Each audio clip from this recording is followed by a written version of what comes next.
So this is when I get to the stage of how to lighten and darken your paints.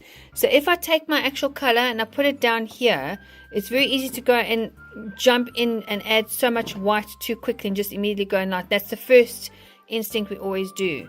But when I've checked that actually the blue is way too bright, then I need to darken it by adding a little bit of the raw umber. So I would just take just a tip of that and mix it into the paint. But from there I then can add a little bit at a time. So how to actually lighten and darken is to use a palette knife. We're just taking a little bit at a time, so like a hint of that, and then adding it to the color. So tiny hint, because we tend to scrape the whole thing on our palette knife and then put it down, or we're using our paint brushes.